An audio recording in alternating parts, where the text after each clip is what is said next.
बोलिए श्री कृष्ण चंद्र भगवान की जय। बोलिए राधे कृष्ण भगवान की जय हो।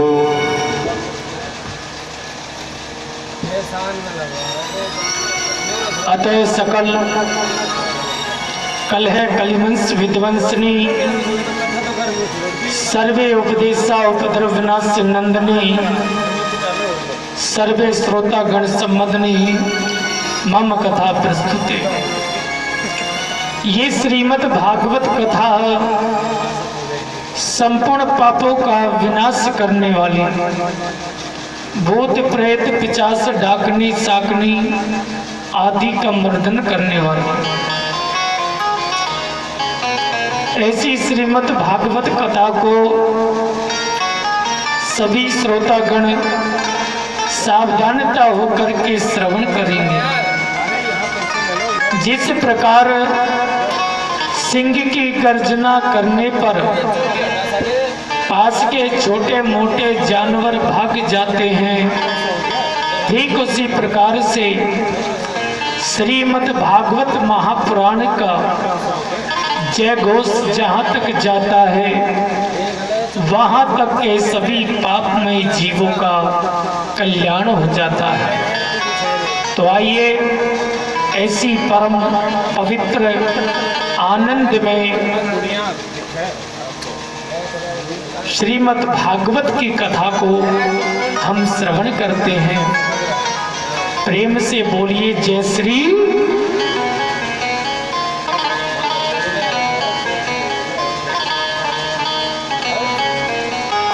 परम मंगल में परात्पर अखिलेश्वर अकारण करुणा वरुणालय भक्ति वांछित कल्पत्रु तड़िंगधुत विनंदित पीतांबरधारी श्री बाल कृष्ण लाल की बावन के प्रतिमूर्ति जो श्रीमद् भागवत महापुराण है।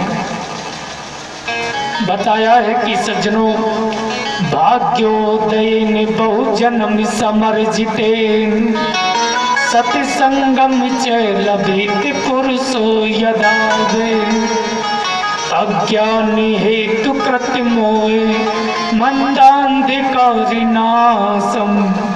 विदाहि तदोदयेत विवेक। एक जन्म का नहीं अनंत जन्मों का भाग्य जब उदय होते हैं तो श्रीमद् भागवत की कथा सुनने में रुचि होती है, अन्यथा नहीं हो पाता। क्योंकि ऐसे ये सुंदर भक्तिपूर्ण अनुष्ठान हमें गोविंद की कृपा से प्राप्त होते हैं। देखिए सज्जनों, भागवत की कथा कभी भी मनोरंजन की दृष्टि से नहीं सुननी चाहिए। ठीक है, थोड़ा मनोरंजन हो जाए। जो इस दृष्टि से कथा को सुनते हैं तो वो गलत करते हैं। क्योंकि सज्जनों, हमारे हिंदू धर्म का सबसे प्रिय ग्रंथ है और हमें इसलिए सुनना चाहिए कि हमारे जीवन में कुछ बदलाव आवे, कुछ परिवर्तन आवे।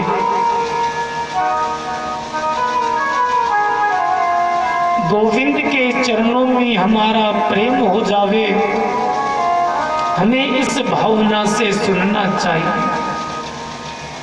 जो इस भाव से सुनता है उसी से फल की प्राप्ति होती है। अब ये भागवत सुनने का अर्थ क्या है, ये भागवत क्यों सुनी जाती है, इन बातों का यहाँ वर्णन किया है। उसे बोलते हैं भागवत महात्म्य। लेकिन सज्जनों, कथा श्रवण करते समय एक बात का विशेष ध्यान देना चाहिए कि कथा में हमें निंदा नहीं आनी चाहिए। अगर कथा में हमें निंद्रा आती है तो उसके लिए हमें प्रेम से बोलना चाहिए जय श्री राधे। वसुदेव देवसुतं देवं कंस चारुणमर्दनं देवकी परमानंदं कृष्णं वंदे जगत गुरु।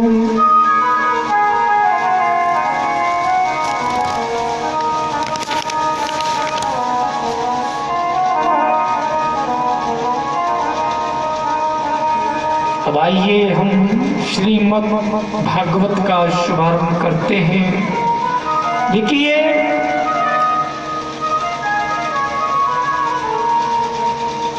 यहाँ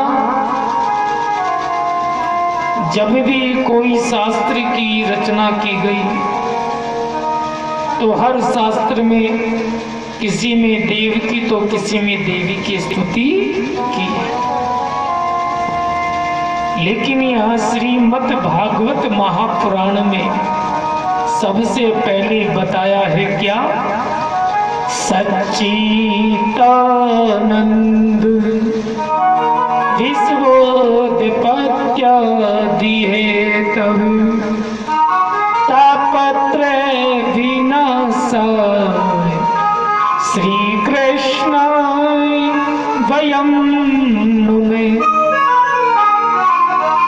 भागवत में सबसे पहले बताया कि सचिदानंद रूपाय विश्वोत्पत्त्यादि हेतवे तापत्रय विनाशाय श्री कृष्णाय वयं नुमे।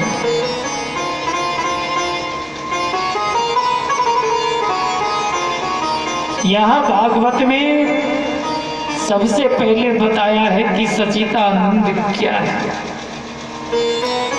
हम लोग जो है बात बात पे बोलते हैं सचिदानंद भगवान की जय हो, सचिदानंद भगवान की जय हो। लेकिन ये सचिदानंद क्या है, इसका अर्थ क्या है, ये हमें समझना है। देखिए, सत्य चित और आनंद इसे कहते हैं सचिदानंद। अब समझना हमें यह है कि सत्य क्या है, चित्त क्या है और आनंद क्या है।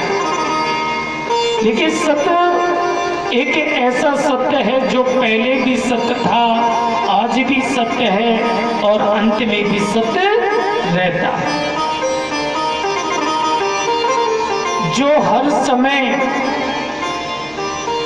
रहता है, जो कभी नष्ट नहीं होता,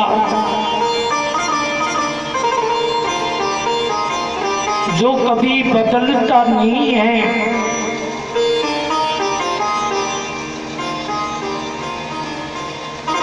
जीवन में सबसे बड़ा सत्य वही है।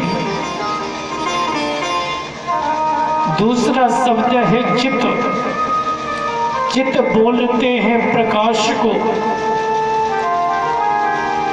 जिस प्रकार से हमको रात में जब कोई किताबें पढ़नी होती है तो उसके लिए हम बल्ब, ट्यूबलाइट इत्यादि जोड़ते हैं। क्यों? क्योंकि हमें प्रकाश की जरूरत पड़ती है। लेकिन जिस परमात्मा को कभी प्रकाश लेने की जरूरत नहीं पड़ती,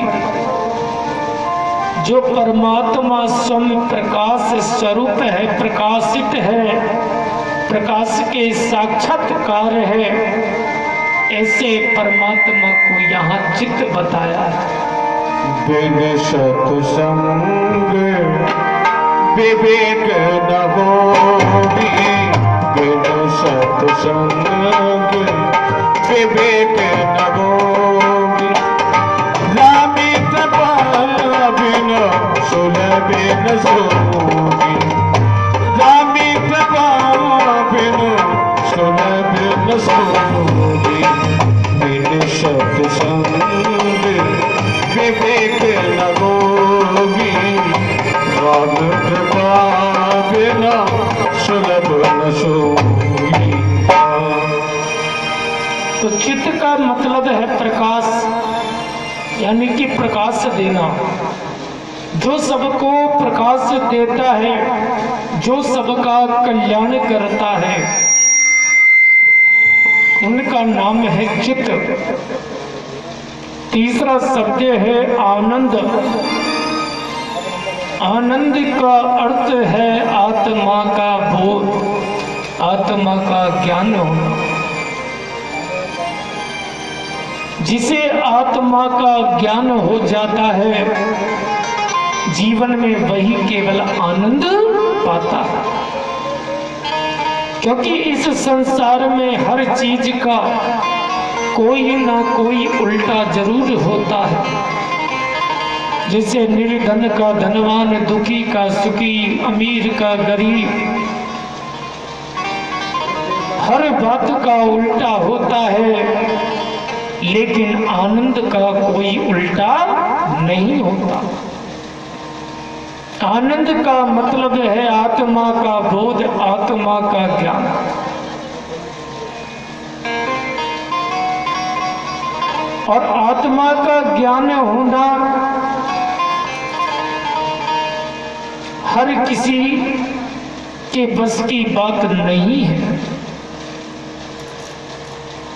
आत्मा का ज्ञान हर किसी को नहीं होता है।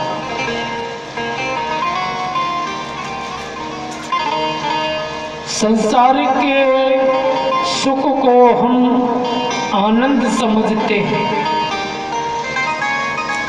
संसार में हमारे पास में थोड़ा सा धन, ऐश्वर्य, संपत्ति आ जाए तो हम उसमें लिप्त हो जाते हैं, उसे सच्चा आनंद समझ लेते हैं। लेकिन वो सच्चा आनंद नहीं है, वो क्षण मात्र का सुख है। क्योंकि सच्चा आनंद जो है वो तो मेरे गोविंद के चरणों में है, मेरे ठाकुर के चरणों में है, भगवान श्री कृष्ण के चरणों में है।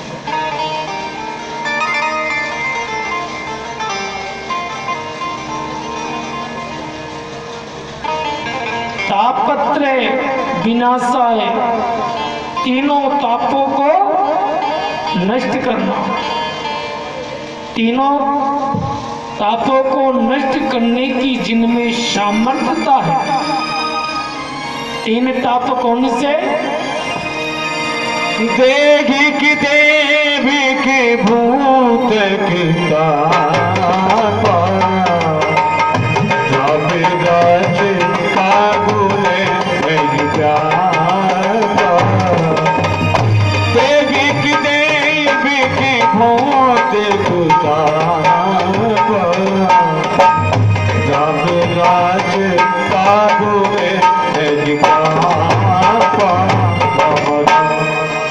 तीन ताप, दैहिक, देविक और भौतिक। ये तीन ताप जिनको नष्ट करने की सामर्थ्यता है, ऐसे परमात्मा, ऐसे मेरे भगवान श्री कृष्ण है। तो सत्य के स्वरूप भी श्री कृष्ण है, चित्त के स्वरूप भी श्री कृष्ण है, और आनंद को देने वाले भी श्री कृष्ण है। जो परमात्मा के चरणों में आनंद लेता है, जो मेरे ठाकुर के चरणों में आकर के और अपने जीवन को अर्पण करता है, उसी के जीवन में सुख का आनंद आता है। क्योंकि इस संसार में कोई भी ऐसा व्यक्ति नहीं है सज्जनों, जो ये कह दे कि महाराज मैं सुखी हूं। इस संसार में हर व्यक्ति कोई ना कोई बात से दुखी जरूर रहता है। हर व्यक्ति इस संसार में कोई ना कोई बात से दुखी है। जैसे कोई तन दुखी, कोई मन दुखी, कोई धन बिन रहती उदास, थोड़े थोड़े सब दुखी, सुखी राम के दास। कोई व्यक्ति तन से दुखी होता है तो कोई मन से, तो कोई धन के बिना दुखी। लेकिन इस संसार में हर व्यक्ति कोई ना कोई बात से दुखी। अब कैसे चुकाऊं भगवान, कैसे चुकाऊं भगवान, श्वासों के